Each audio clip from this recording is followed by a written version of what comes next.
जय हिंद दोस्तों, आप सभी का अपना यूट्यूब चैनल गौतम जी के जीएस एकेडमी में स्वागत है। दोस्तों, हम लोग इस वीडियो में बिहार दरोगा मेंस का जो बुक आया है एडुटेरिया के द्वारा दोस्तों, जिसमें टोटल 15 सेट दिया गया है और प्रत्येक सेट में दोस्तों 100 क्वेश्चन दिया गया है और 200 मार्क्स के क्वेश्चन है, जिसका समय इसके लिए दोस्तों 2 घंटा निर्धारित किया गया है। जिसमें आज का हम लोग टेस्ट नंबर 11 देखने वाले हैं।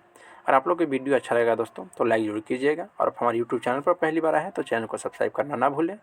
तो दोस्तों चलिए हम लोग क्वेश्चन की ओर बढ़ते हैं।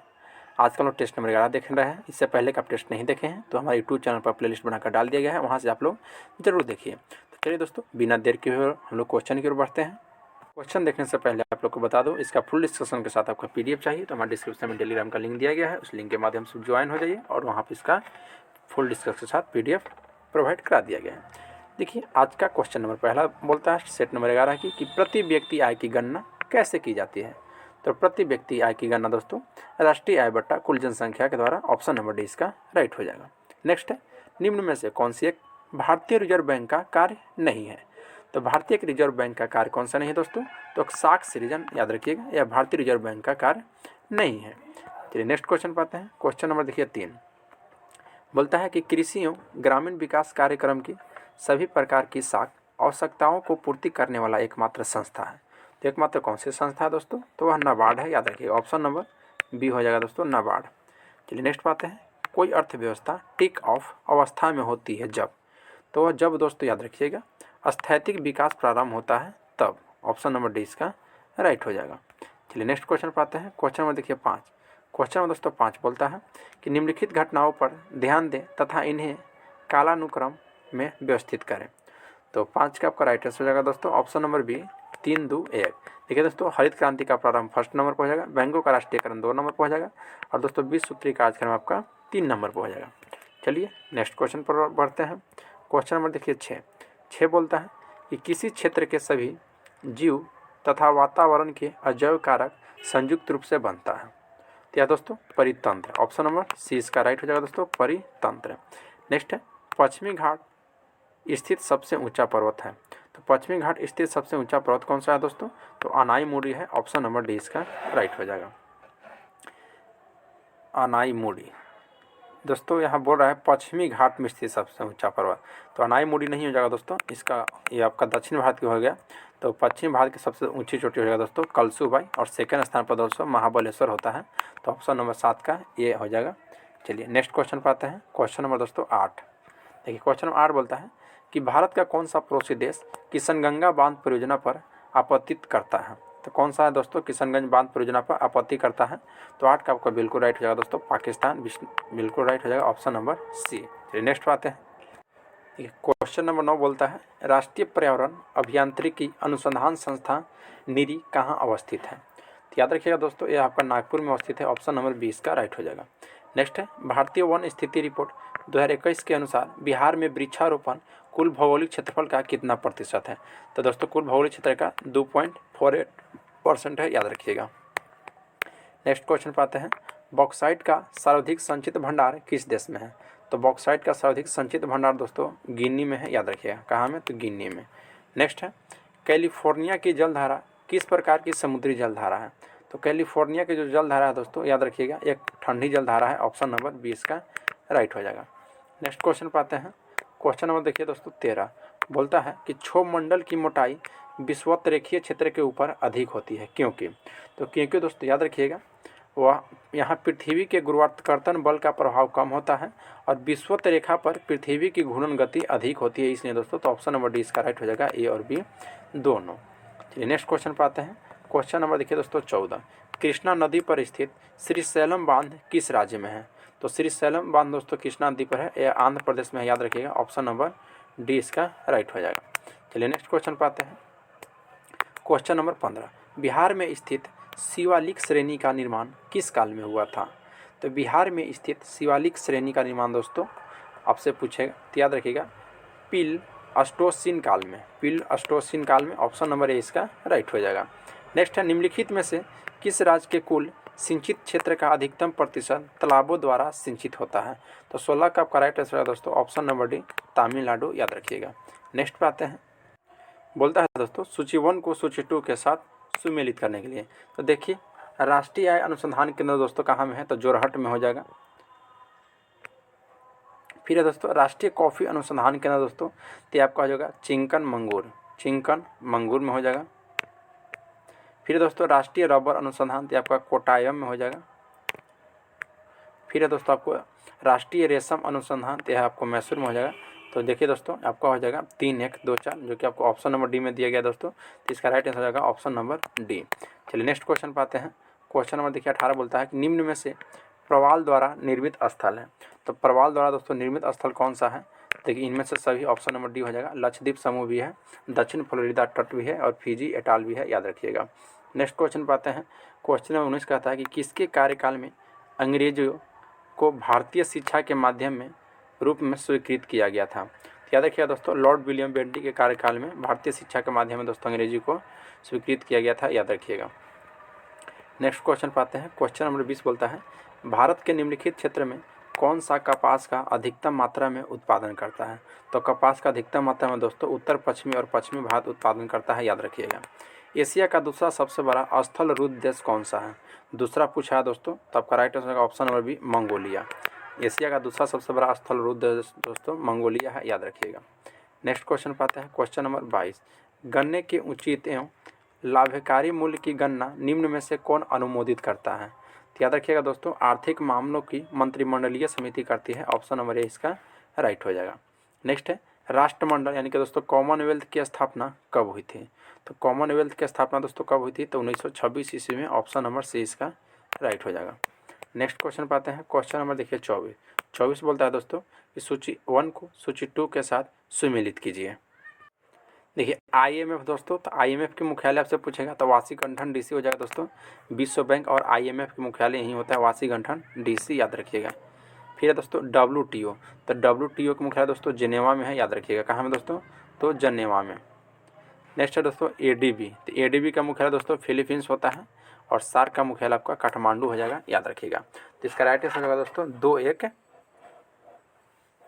4, 3। चलिए 2, 1, 4, 3 देखते हैं। देखिए ऑप्शन नंबर डी में दिया गया है 2, 1, 4, 3।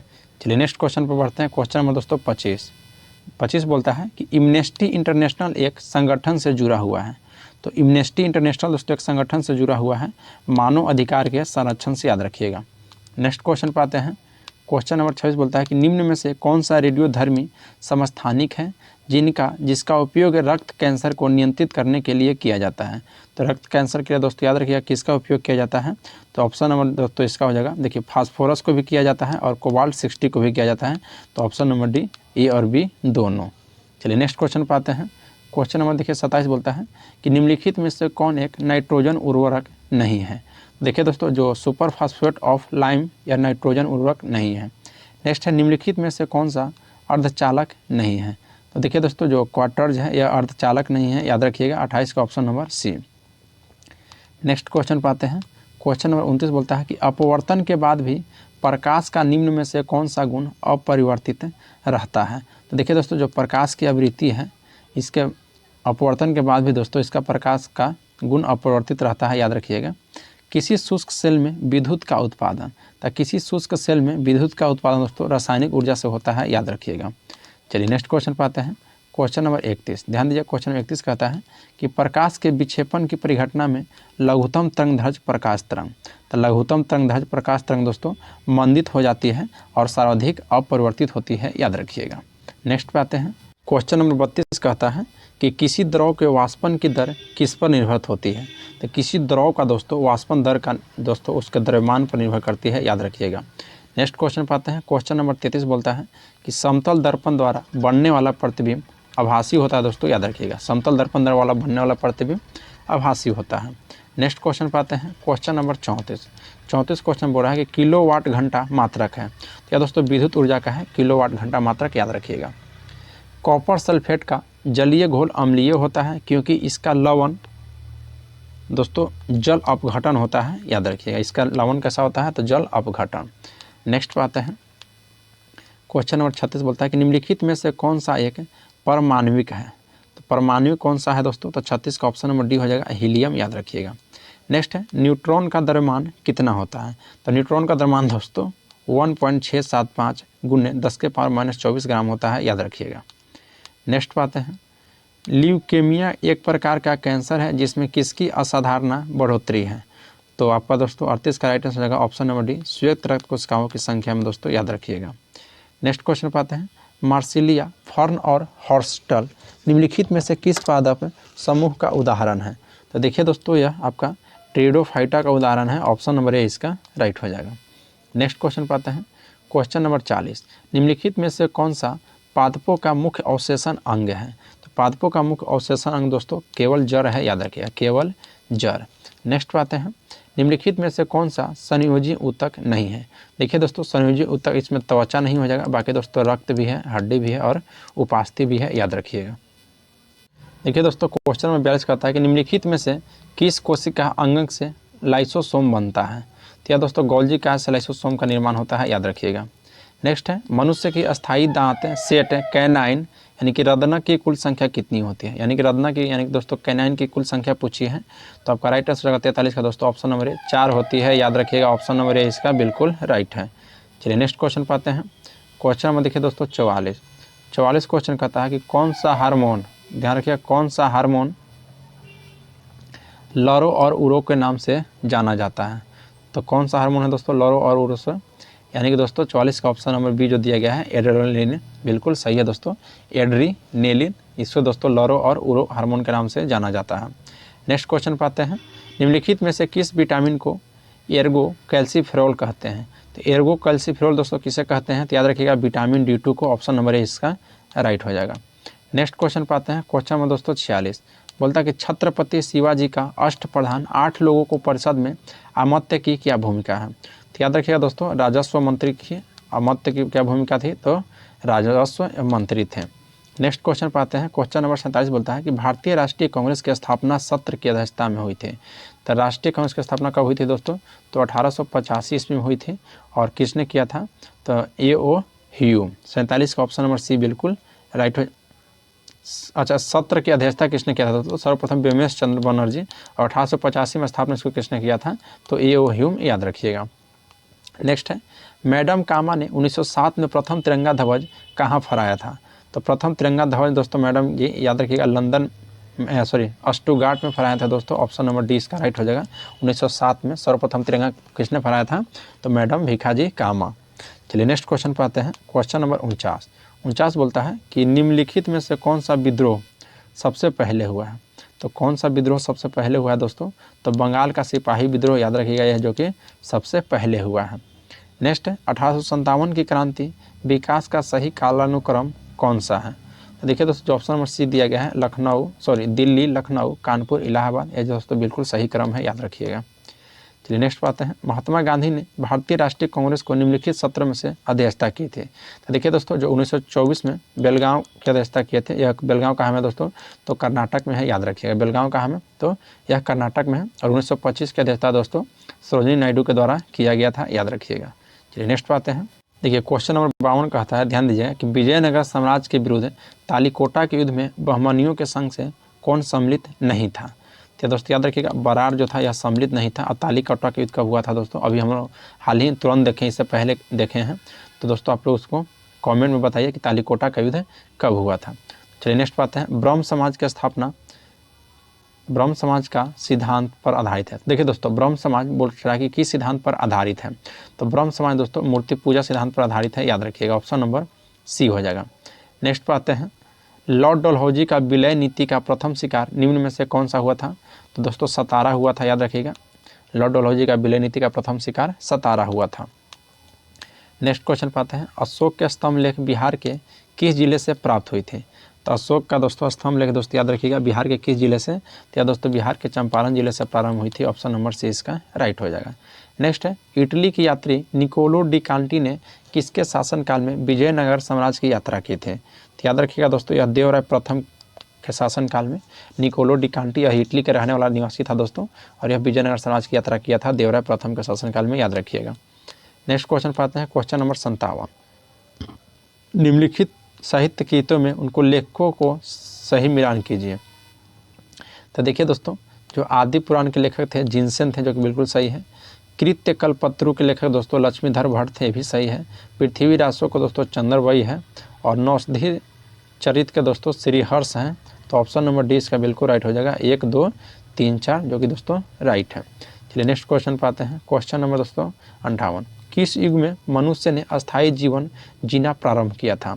तो दोस्तों याद रखिएगा, नवपाषाण युग में दोस्तों अस्थायी जीवन जीना प्रारंभ किया था दोस्तों, और कृषि का आविष्कार किया था नवपाषाण युग में, और पहिया का भी याद रखिएगा। चलिए नेक्स्ट पाते हैं। एलोरा में प्रसिद्ध शिव मंदिर का निर्माण किसने कराया था? तो एलोरा में दोस्तों प्रसिद्ध शिव मंदिर राष्ट्रकूट वंशों के द्वारा किया गया था। ऑप्शन नंबर डी इसका राइट हो जाएगा, 59 के याद रखिएगा। नेक्स्ट क्वेश्चन पाते हैं। क्वेश्चन नंबर दोस्तों बोलता है 60, अभिलेखों का अध्ययन। तो अभिलेखों का अध्ययन दोस्तों एपिग्राफी कहलाता है। ऑप्शन नंबर 60 का ए राइट हो जाएगा। और निम्नलिखित दोस्तों यह सिक्कों का अध्ययन कहलाता है। और निथोलॉजी या दोस्तों पक्षियों का अध्ययन कहलाता है, याद रखिएगा। चलिए नेक्स्ट पाते हैं। देखिए क्वेश्चन नंबर दोस्तों 61 कहता है कि भारत के महान्यवादी के संदर्भ में क्या असत्य है? तो भारत के महान्यवादी के संदर्भ में दोस्तों क्या असत्य है? तो देखिए ऑप्शन में जो डी दिया गया है वह लोकसभा में मतदान कर सकता है, जो कि दोस्तों बिल्कुल गलत है। देखिए लोकसभा में दोस्तों सभी बैठकों में भाग ले सकते हैं, लेकिन दोस्तों वह मतदान नहीं कर सकते हैं। और महान्यवादी की चर्चा दोस्तों आर्टिकल नंबर 76 में की चर्चा की गई है। और यह दोस्तों केंद्र सरकार की सर्वोच्च अधिकारी होता है दोस्तों, यानी कि सर्वोच्च अधिकारी की बात की जाए तो जो केस कुछ देखा जाता है दोस्तों, यह सर्वोच्च न्यायालय का सरकारी वकील होता है, याद रखिएगा। नेक्स्ट बात है दोस्तों, निम्नलिखित अनुच्छेदों में से कौन एक राज्य सरकार को ग्राम पंचायतों को संगठित करने का निर्देश देता है? तो अनुच्छेद 40 दोस्तों याद रखिएगा। और अनुच्छेद 32 में दोस्तों संवैधानिक उपचारों का अधिकार की उच्चारण किया गया है। और अंतर्राज्यीय परिषद के दोस्तों अनुच्छेद 51 में, याद रखिएगा। नेक्स्ट बात है, राष्ट्रपति के निर्वाचन में निम्नलिखित में से कौन सा भाग नहीं लेता है? तो देखिए राष्ट्रपति के निर्वाचित में दोस्तों कौन कौन भाग लेते हैं? तो 63 का राइट आंसर की बात की जाए दोस्तों, तो देखिए ऑप्शन में जो सी दिया गया है कि लोकसभा को गैर निर्वाचित सदस्य यह भाग नहीं लेते हैं दोस्तों, याद रखिएगा। तो ऑप्शन नंबर सी इसका राइट हो जाएगा। बाकी दोस्तों राज्य विधानसभा को निर्वाचित सदस्य, लोकसभा के निर्वाचित सदस्य और राज्यसभा के निर्वाचित सदस्य ये सभी दोस्तों भाग लेते हैं, याद रखिएगा। चलिए नेक्स्ट बात है, मौलिक अधिकारों को लागू करने के लिए रिट जारी की जाती है। तो मौलिक अधिकारों को दोस्तों लागू करने के लिए रिट जारी किया जाता है या सुप्रीम कोर्ट के द्वारा, यानी कि दोस्तों उच्चतम न्यायालय के द्वारा जारी किया जाता है, याद रखिएगा। नेक्स्ट क्वेश्चन पाते हैं दोस्तों। क्वेश्चन नंबर 65 बोलता है कि 7 वर्ष से कम उम्र के बच्चों को किस कारखाना अधिनियम में काम करने को प्रतिबंधित किया गया था? तो दोस्तों 1881 के कारखाना अधिनियम जो था उसमें दोस्तों 7 वर्ष से कम उम्र को बच्चों के लिए रोक लगा दिया गया था, याद रखिएगा। चलिए नेक्स्ट पाते हैं। बोलता है भारत के संचित निधि से धन निर्गत पर किसका नियंत्रण होता है? तो संचित निधि पर दोस्तों संसद को होता है और आकस्मिक निधि पर दोस्तों राष्ट्रपति को होता है, याद रखिएगा। नेक्स्ट पर है, संविधान के किस अनुच्छेद में प्राथमिक शिक्षा मातृभाषा में दिए जाने का प्रावधान किया गया है दोस्तों? तो अनुच्छेद 350 के ए 67 के ऑप्शन में दोस्तों सी हो जाएगा, जो कि मातृभाषा में दिए जाने की चर्चा की गई है, याद रखिएगा। चलिए नेक्स्ट क्वेश्चन पाते हैं। क्वेश्चन नंबर 68 बोलता है कि निम्नलिखित में से कौन से प्रकार के प्राधिकार भारत के राष्ट्रपति के पास है? तो कौन सा प्राधिकार दोस्तों राष्ट्रपति के पास है? तो देखिए औपचारिक और कानूनी रूप से, और संवैधानिक और नामपत्र का। तो ऑप्शन नंबर डी इसका राइट होगा, 2 और 4। नेक्स्ट पाते हैं। क्वेश्चन नंबर 69 कहता है कि समवर्ती सूची के विषय पर केंद्र व राज्य दोनों ही कानून बना सकते हैं, परंतु दोनों में विरोध की स्थिति में। तो देखिए दोस्तों समवर्ती सूची में केंद्र और राज्य दोनों जो है से कानून बना सकते हैं, लेकिन जब दोनों में दोस्तों विरोध स्थिति उत्पन्न हो जाता है तो याद रखिएगा केंद्र का मान्य होगा, केंद्र का जो कानून है दोस्तों वह मान्य होगा, राज्य का कानून मान्य उस समय नहीं होगा। नेक्स्ट पाते हैं क्वेश्चन नंबर 70। देखिए 70 बोलता है कि निम्नलिखित में से कौन सा सुमेलित नहीं है? तो 70 का ऑप्शन अनुच्छेद 20 के 1 में दोस्तों किसी भी आपराधिक विधि का भूत लक्ष्य प्रभाव नहीं रहेगा, बिल्कुल राइट है दोस्तों। अनुच्छेद 20 के 2 में बोला गया है कि दोहरे दंड से मुक्ति, ये भी सही है दोस्तों। फिर अनुच्छेद 20 के 3 में बोला गया है कि किसी भी व्यक्ति का स्वयं के खिलाफ गवाही देने के लिए बाध्य नहीं किया जाएगा, अनुच्छेद 20 के 3 में बोला गया है। और अनुच्छेद 22 के 2 में बोला गया है किसी भी गिरफ्तार व्यक्ति को यथाशीघ्र गिरफ्तारी के कारण बताना होता है, जो कि दोस्तों बिल्कुल गलत है। तो ऑप्शन नंबर दोस्तों डी इसका राइट हो जाएगा, यह सुमेलित नहीं है। नेक्स्ट क्वेश्चन पाते हैं दोस्तों। क्वेश्चन नंबर देखिए 71 बोलता है कि विश्व पर्यावरण दिवस 2023 की थीम विषय क्या है? तो यह दोस्तों याद रखिएगा, solution to plastic pollution. Option number A इसका राइट हो जाएगा दोस्तों। विश्व पर्यावरण दिवस 2023 का थीम है solution to plastic pollution. Next question पाते हैं। क्वेश्चन में दोस्तों देखिए 72 बोलता है कि हाल ही में जीआई टैग उत्पादों से संबंध में कौन सा सुमेलित नहीं है। देखिए दोस्तों, एक तरफ जो उत्पाद दिया गया है, एक तरफ दोस्तों किस राज्य का या जीआई टैग में दिया गया है उस बताया गया है। तो देखिए खामती चावल दोस्तों यह अरुणाचल प्रदेश को दिया गया है, बिल्कुल सही है दोस्तों। रायगरा सॉल असम नहीं, गलत हो गया दोस्तों, ऑप्शन नंबर 20 का राइट हो जाएगा। बाकी सलेम साबूदाना तमिलनाडु की है। काल्पी हैंडमेड पेपर यह दोस्तों उत्तर प्रदेश की है। नेक्स्ट क्वेश्चन पाते हैं। क्वेश्चन नंबर 73 हाल ही में नियुक्त हुई व्यक्तियों में कौन सुमेलित नहीं है। तो नियुक्त हुई व्यक्तियों में कौन सा सुमेलित नहीं है। देखिए अनीसा शाह या फिक्की के अध्यक्ष बनाए गए हैं, बिल्कुल सही है। नीना सिंह यह दोस्तों CICF के अध्यक्ष बनाए गए हैं, ये भी सही है। रघुवर दास दोस्तों उड़ीसा के राज्यपाल बनाए गए, ये भी सही है। और क्रिस्टोफर लक्सन इक्वाडोर के राष्ट्रपति, जो कि यह दोस्तों गलत है, तो ऑप्शन नंबर डी इसका राइट हो जाएगा। नेक्स्ट क्वेश्चन पाते हैं। वार एंड ओमेन पुस्तक के लेखक कौन है। तो वार एंड ओमेन पुस्तक के लेखक आपका हो जाएंगे doctor M.A. Hasan, option number A इसका राइट हो जाएगा। नेक्स्ट क्वेश्चन पाते हैं। क्वेश्चन नंबर 75 बोलता है कि विश्व खुशहाली सूचकांक 2023 में भारत का स्थान क्या है। तो याद रखिएगा विश्व खुशहाली सूचकांक में भारत का स्थान 126वां है और दोस्तों 127वां आपका हो जाएगा। ग्लोबल जेंडर इंडेक्स में 127वां है, याद रखिएगा। नेक्स्ट है भारत के पहले वैदिक थीम आधारित वेद वन पार्क का उद्घाटन कहाँ हुआ है। तो वैदिक आधारित दोस्तों वेद वन पार्क कहाँ उद्घाटन किया गया है। तो यह आपको ग्रेटर नोएडा में किया गया है, याद रखिएगा। नेक्स्ट पे आते हैं। क्वेश्चन नंबर 77 कहता है, ध्यान दीजिएगा कि किस देश के राष्ट्रपति द्वारा प्रधानमंत्री नरेंद्र मोदी को Grand Cross of the Legion of Honour पुरस्कार से प्रदान किया गया था। तो आपका राइट आंसर हो जाएगा ऑप्शन नंबर बी फ्रांस का, याद रखिएगा कहाँ का है, तो फ्रांस के। नेक्स्ट है विश्व पर्यटन संगठन द्वारा भारत के किस गाँव को सर्वश्रेष्ठ पर्यटन गाँव 2023 को पुरस्कार दिया गया है। तो 678 का आपका राइट आंसर हो जाएगा ऑप्शन नंबर दोस्तों, ऑप्शन नंबर डी घोड़ो, जो कि यह गुजरात में की है, याद रखिएगा। नेक्स्ट क्वेश्चन पाते हैं। क्वेश्चन नंबर देखिए 79 बोलता है कि भारत में पहली पुलिस ड्रोन यूनिट किस शहर में लॉन्च किया गया है। पुलिस ड्रोन यूनिट सर्वप्रथम किस शहर में लॉन्च किया गया है। तो ये आपका चेन्नई में लॉन्च किया गया है, याद रखिएगा। फिर नेक्स्ट है 50 मीटर ऊंची मीनार के पाद 50√3 मीटर दूरी पर स्थित है, तो किस बिंदु का मीनार का उन्नयन कोण कितना होगा। तो 30 डिग्री हो जाएगा दोस्तों। देखिए अब यहाँ से मैथ है दोस्तों, टोटल हम लोग 80 क्वेश्चन देखे हैं, जिसमें जीके जी इसको कवर करे हैं। और दोस्तों एग्जाम की डेट आ गई है आपको 25 फरवरी को है, तो 25 फरवरी को ही लेकर हम लोग चलेंगे दोस्तों। अगर आप लोग की वीडियो अच्छा लगा होगा तो लाइक जरूर कीजिएगा, और हमारे यूट्यूब चैनल पर पहली बार आए हैं तो चैनल को सब्सक्राइब जरूर कीजिए और बेल आइकन को प्रेस कर लीजिए, ताकि कोई भी नोटिफिकेशन हो सबसे पहले आपके पास पहुंच जाए। और इसका दोस्तों फुल PDF के साथ डिस्कशन चाहिए तो हमारे डिस्क्रिप्शन में टेलीग्राम का लिंक दिया गया है। लिंक के माध्यम से आप टेलीग्राम में ज्वाइन हो जाइए और वहाँ पर इसका PDF प्रोवाइड करा दिया गया है। चलिए आज के लिए इतना ही, मिलते हैं आपसे नेक्स्ट क्लास में। जय हिंद दोस्तों।